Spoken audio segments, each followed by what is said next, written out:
दोस्तों जुलाई बीतने से पहले अगर आप हरसिंगार या जिसे पारिजात के नाम से भी जानते हैं, इस पर 2-3 जरूरी काम कर लेते हैं और डालते हैं 3 फर्टिलाइजर, तो आपके पौधे में अनगिनत बेशल सूट निकल करके आएंगे। आपका पौधा हरा भरा घना होगा और गमले में भी आप बहुत सारी फ्लावरिंग ले सकते हैं। तो दोस्तों ये कौन से जरूरी काम है और कौन से फर्टिलाइजर हैं, कितनी मात्रा में देने हैं, किस तरीके से देने हैं, संपूर्ण जानकारी मिलने वाली इस वीडियो में। तो प्लीज वीडियो पर अंत तक बने रहें, बिना स्किप किए पूरा देखें और जानकारी अगर पसंद आए तो लाइक करें, शेयर करें और चैनल को अभी तक सब्सक्राइब नहीं किया है तो प्लीज चैनल को भी सब्सक्राइब करके बेल आइकन को प्रेस कर दें ताकि सारे अपडेट्स आपको मिलते रहें। दोस्तों कई लोग इसलिए हरसिंगार का पौधा गमले में नहीं लगाते हैं क्योंकि वो सोचते हैं कि ये पौधा चूंकि बड़ा होता है तो गमले में ग्रो नहीं हो पाएगा और इसमें फ्लावरिंग नहीं मिल पाएगी। ये सही बात है कि हरसिंगार का पौधा बड़ा होता है, इसकी ऊंचाई कम से कम 20-22 फीट की होती है।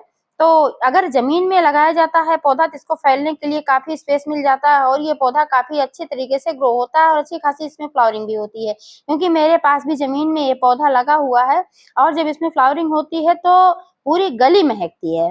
लेकिन दोस्तों अगर आपके पास घर के अंदर में ऐसी कच्ची जमीन नहीं है लगाने के लिए इसका पौधा, तो आप गमले में भी ग्रो कर सकते हैं। लेकिन इसके लिए आपको थोड़ा सा बड़ा गमला लेना होगा क्योंकि जो पौधा बड़ा होता है तो उसके लिए बड़ा गमला जब लिया जाता है तभी इसकी ग्रोथ भी अच्छी होती है और इसमें अच्छी खासी फ्लावरिंग भी होती है। तो मेरे पास जो जमीन में पौधा है इसमें बहुत सारे बीज जब पक जाते हैं तभी बीजों से ग्रो किया जाता है। मैंने बीजों से ही ग्रो किया था जो गमले में मेरा पौधा है। तो इसमें बहुत सारे जब बीज आए थे तो मैंने बीजों को स्टोर करके रख लिया था और बहुत सारे पौधे मैंने ग्रो किए थे। तो बहुत सारे तो मैंने बांट दिए लेकिन एक पौधा मैंने यहाँ पर ग्रो कर लिया है गमले में क्योंकि मुझे हरसिंगार का पौधा बेहद पसंद है। आप देख पा रहे हैं कि मेरा पौधा कितना ग्रीन, हेल्दी और बुशी है। तो बुशी बनाने के लिए प्रूनिंग करना जरूरी होता है और साथ में फर्टिलाइजर देना। अगर आप सिर्फ फर्टिलाइजर देते रहते हैं तो पौधे का विकास तो होगा, लंबाई में होगा, सिर्फ लंबा होता जाएगा और इसमें ब्रांचेस ज्यादा नहीं निकल करके आएंगी, थोड़ी बहुत मात्रा में ब्रांचेस निकल करके आएंगी। लेकिन आप शुरुआत से प्रूनिंग करना स्टार्ट कर देते हैं तो आपके पौधे में ज्यादा ब्रांचेज होंगी और आपका पौधा घना होगा। आप देख पा रहे हैं कि जहां जहां पर ये ब्रांचेज मैंने कट किया हुआ है तो यहाँ से एक की जगह दो निकल करके आई हुई हैं।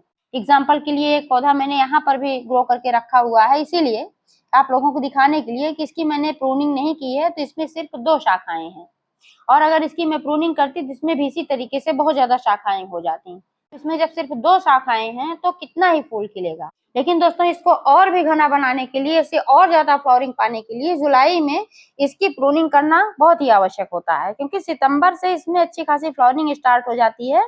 अगस्त के लास्ट से ही इसमें कलियां बनना स्टार्ट हो जाती है और सितंबर में इसमें फ्लावरिंग स्टार्ट हो जाती है। तो जब फ्लावरिंग होने लगती है उस समय में अगर आप कटाई छटाई इसकी कर देंगे तो फिर आपको फूल नहीं मिलेंगे। इसलिए जुलाई में इसको करना बहुत ही आवश्यक है। तो आज मैं इसकी ऐसे ही कटाई करने वाली हूँ। आप देख पा रहे हैं कि इसमें जितनी भी ब्रांचेज हैं मैं सबको इस तरीके से ऐसे ही कट करके हटा दूंगी। फिर यहाँ पर एक की जगह 2-3 निकल करके आएंगे तो पौधा और ज्यादा मेरा घना होगा। और जो नई ब्रांचेज होती हैं वो ज्यादा स्वस्थ भी होती हैं, उनमें कलियां भी अच्छी मात्रा में बनती हैं, इसलिए प्रूनिंग करना बहुत ही आवश्यक होता है। प्रूनिंग दोस्तों नोड के पास से ही करें जहां से 2-3 पत्तियां निकल रही होती हैं, क्योंकि अगर यहाँ से आप प्रूनिंग करते हैं तो यहीं से फिर नई शाखाएं निकलती हैं। हरसिंगार के पत्ते जो होते हैं बहुत ही फायदेमंद होते हैं, इसमें औषधीय गुण पाया जाता है।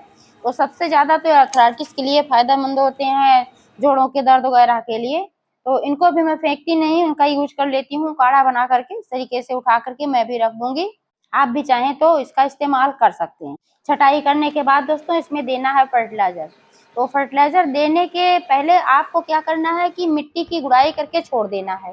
जैसे कि आप देख पा रहे हैं मेरे गमले की मिट्टी एकदम सूखी भी हो गई है और ये भुरभुरी भी है।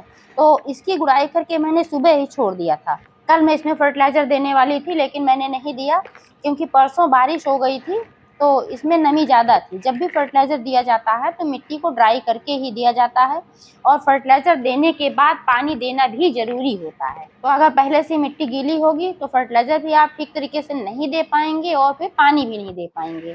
तो इसीलिए मैंने परसों नहीं दिया था, तो अभी आज मैंने इसकी गुड़ाई करके सुबह छोड़ दिया और बहुत ही कड़ी धूप थी तो ये पूरी तरीके से सूख गया है और अभी फर्टिलाइजर देने की योग्य हो गया है।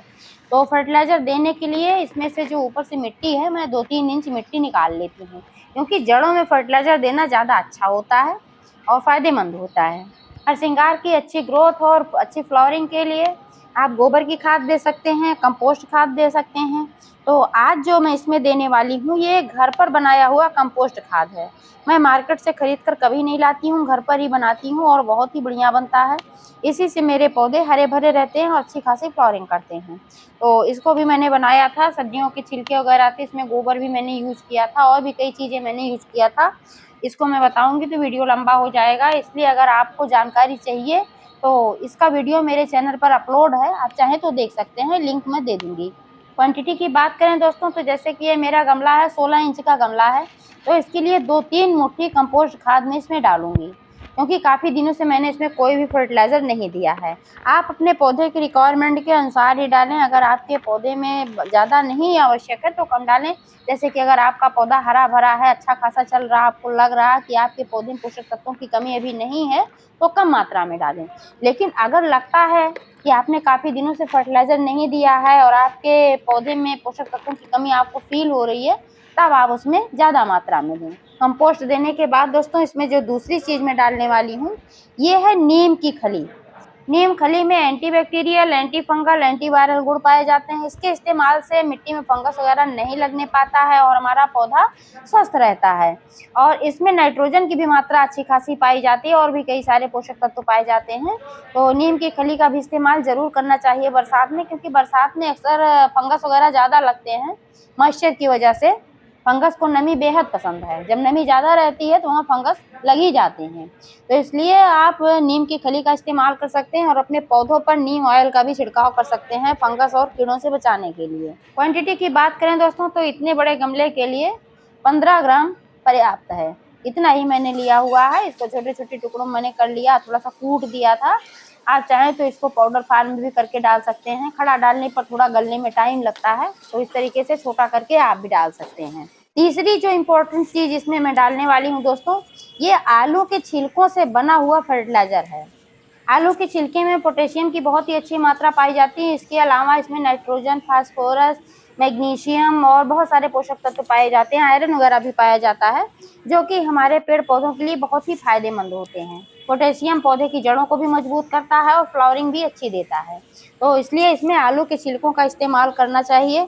इससे पौधा हरा भरा भी होगा, स्वस्थ होगा और अच्छी खासी इसमें फ्लावरिंग होगी। क्वांटिटी की बात करें दोस्तों तो इतना बड़ा जो ये पौधा है इसके लिए 2-3 चम्मच आप इस्तेमाल कर सकते हैं। इसको मैंने बना करके रखा हुआ आलू के छिलकों को मैंने धूप में सुखा लिया था और जब ये क्रंची हो गए थे तो मैंने इसको कूट लिया था। और आप भी ऐसा करके रख सकते हैं और बिल्कुल भी ख़राब नहीं होता है, सालों साल चलता रहता है अगर आप ठीक तरीके से इसको स्टोर करके रखते हैं। एक बार बनाएं और बार बार यूज करें, ना सड़ाने की झंझट, ना कोई समस्या। इसमें बहुत ही आसानी से बन जाता है, बस सुखाना है और इसको कूटना है। तो इस तरीके से इसको भी ऐसे डाल देना है और जो ये मिट्टी मैंने निकाला था इसके ऊपर से इस मिट्टी को भी फिल कर देना है। और मिट्टी को फिल करने के बाद इसमें फिर देना है गहराई से पानी, क्योंकि मिट्टी जब ड्राई रहती है तो पानी गहराई से देना चाहिए, तभी जो इसमें फर्टिलाइज़र वगैरह दिए जाते हैं तभी फ़ायदा करता है। अगर फर्टिलाइज़र देने के बाद आप पानी नहीं देते हैं तो उल्टा पौधे को नुकसान होता है। फर्टिलाइज़र देने का सही समय है दोस्तों शाम का। आप कभी भी फर्टिलाइज़र दोपहर में ना दें, ना किसी कीटनाशक का इस्तेमाल दोपहर में करें, मैं बार बार यही बताती हूँ। तो दोस्तों जानकारी कैसी लगी कमेंट करके अवश्य बताइएगा। पूरा वीडियो देखने के लिए बहुत बहुत धन्यवाद।